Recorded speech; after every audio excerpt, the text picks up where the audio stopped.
क्योंकि नबी करीम सल्लल्लाहु अलैहि वसल्लम फरमाते हैं कि जब इंसान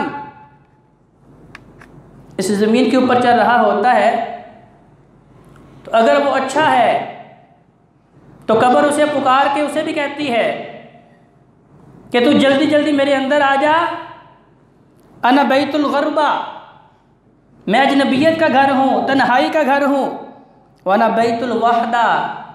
तुम्हें छोड़ने के लिए बहुत से लोग आएंगे, अपने कंधों के ऊपर तुझे सवार करके लाएंगे,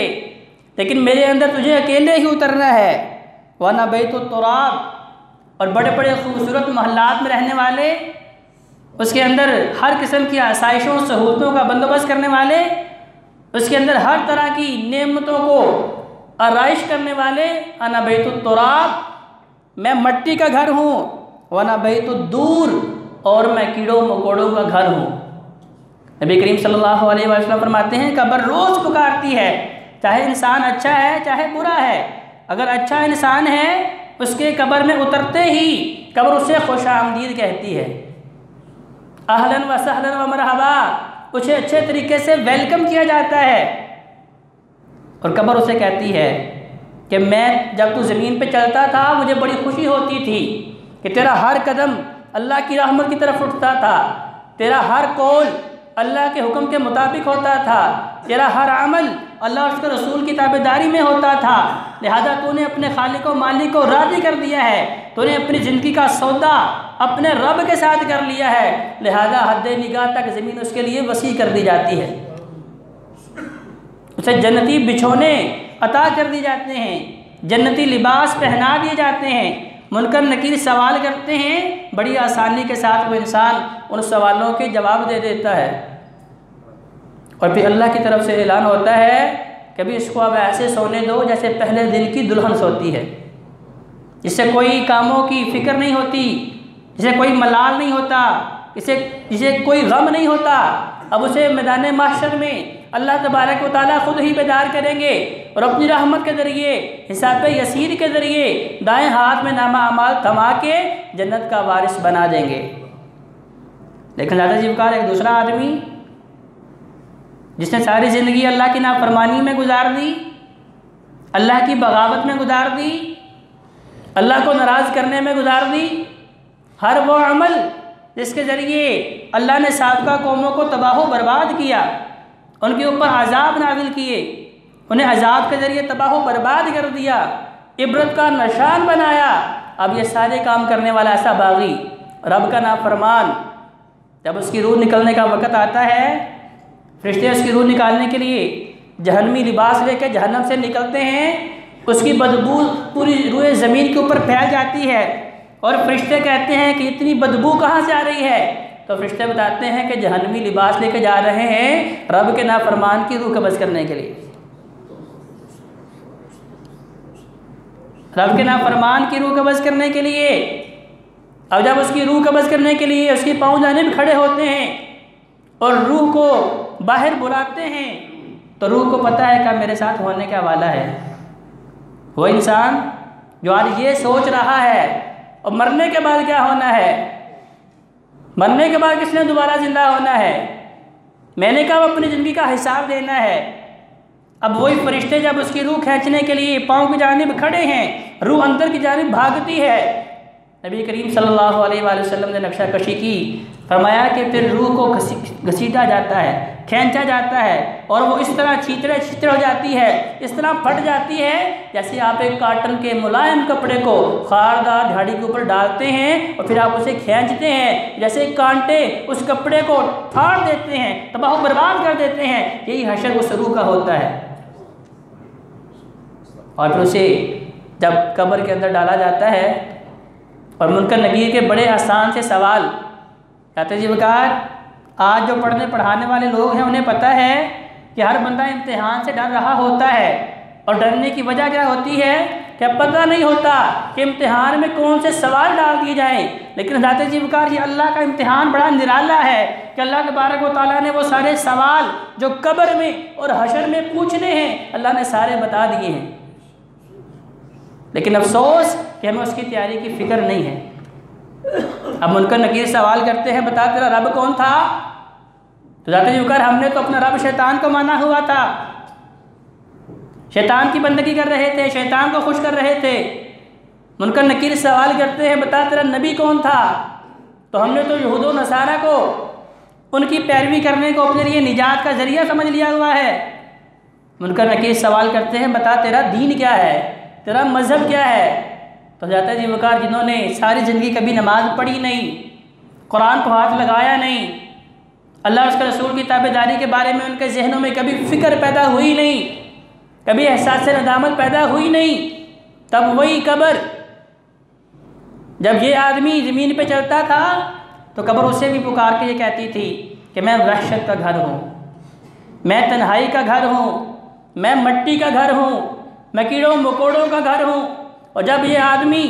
कब्र के अंदर लिटा दिया जाता है, मनो मट्टी इसके ऊपर डाल दी जाती है,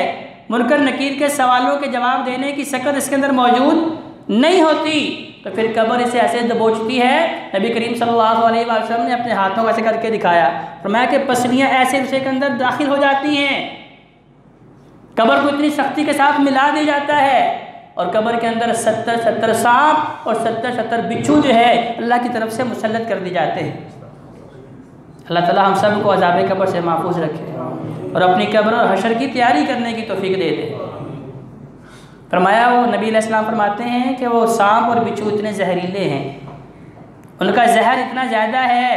कि अगर उनमें से एक सांप या एक बिच्छू भी उस कब्र से बाहर निकल के सांस ले, उसके सांस लेने के अंदर इतना जहर होगा कि रोए ज़मीन का सारा सब्ज़ा जो है वो जल के राख हो जाए। उसे फिर जहन्नमी लिबास पहना दिया जाता है, उसका बिछौना जहन्नमी होता है,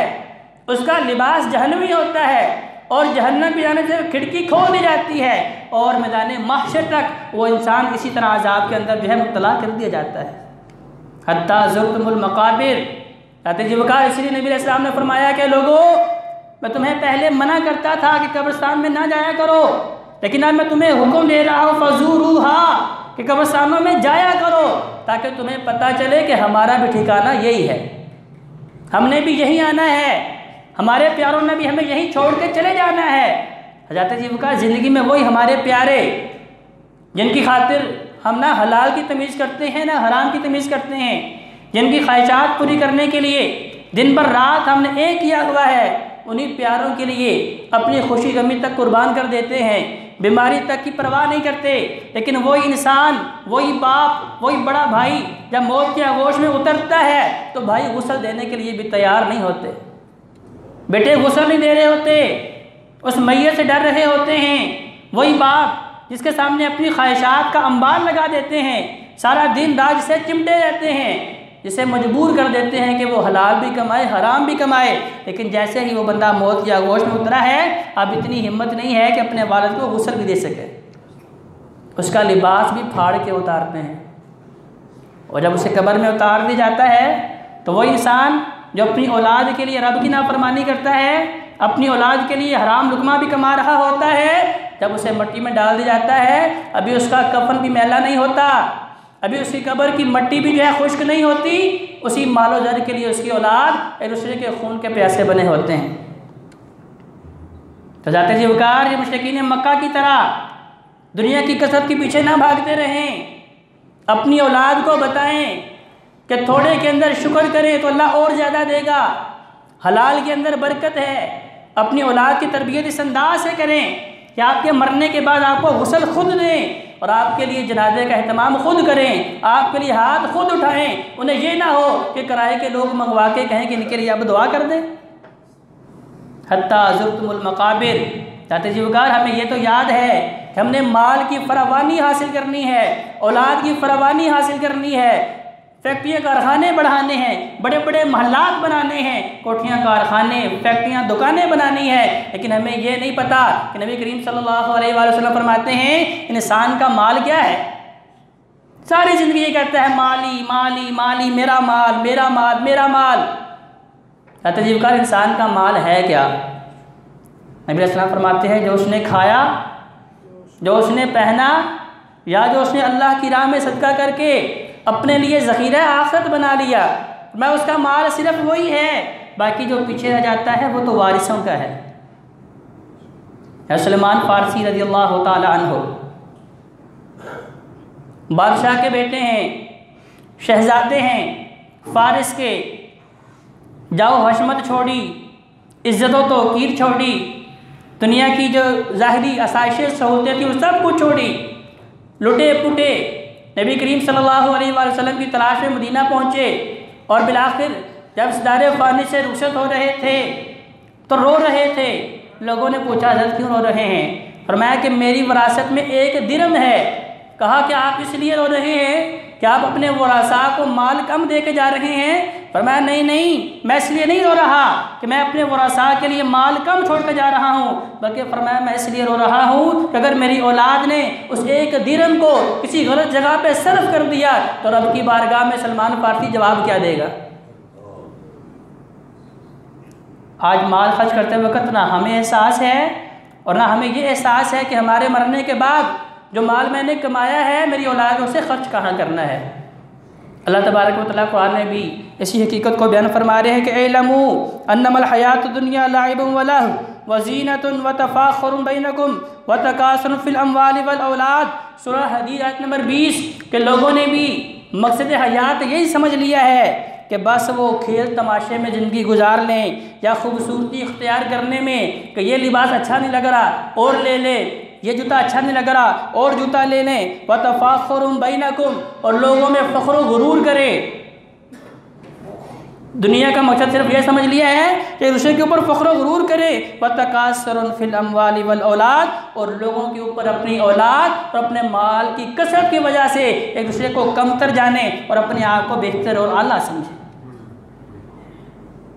अल्लाह तबारक व तआला दूसरे मुकाम पे क्या फरमा रहे हैं कि वमन कान फ़ी हाज़िल आमा, कि जिन लोगों ने मकसद हयात को भुला के आंखें बंद कर दी। दाता जी वकार अल्लाह ताला कहता है कि ये अंधे लोग हैं जो अपनी निगाहों के सामने फोतीदगियाँ भी देख रहे हैं, अपनी निगाहों के सामने जनाजे उठते हुए देख रहे हैं, मसाजिद में ऐलान उन्हें उनकी कुव्वतें समातों से टकरा रही हैं, लेकिन इसके बावजूद उन्हें मकसद हयात याद नहीं आ रहा। तो अल्लाह फरमाता है कि ये अंधे भी हैं, ये गूंगे भी हैं, ये बहरे भी हैं। वमन काना फ़ी हाज़िही अअमा, इन्होंने इस हकीकत को देखने के बाद भी आंखें बंद कर ली, फरमाया ये अंधे हैं। और फिल आखिरति अअमा, अल्लाह के क़यामत में भी इनको अंधा उठाएगा। वज़ल्लुस सबील, और ये सीधे राह से भटके हुए हैं। हज़रत जी वकार सूरह तकासुर हमें इसी चीज़ की तरफ तरगीब दिला रही है कि ये माल की कसरत, ये औलाद की कसरत, ये दुनिया की कसरत आप इन्हें हासिल कर सकते हैं, लेकिन आप इसे बस अपना ओढ़ना बिछोना बना दें और इनके पीछे इस हद तक भागते रहें कि मकसद हयात फरामोश कर दें, कि इनके पीछे इस हद तक भागें कि आपको नमाज का पता ना चले, आपको रोज़े का पता ना चले, आपको हज उम्रे का पता ना चले, आपको हुकूकुल इबाद पूरे करने की फ़िक्र ना हो, आपको ये एहसास तक ना रहे कि मैंने मरना भी है, मैंने कब्र में भी जाना है, मैंने मैदान महशर में रब की बारगाह में जवाब देना है। अगर दुनिया के पीछे इसलिए भाग रहे हैं, ज़ात जी वकार अल्लाह ताला फरमा रहे हैं कि आपसे ज़्यादा खसारे वाला और कोई नहीं है।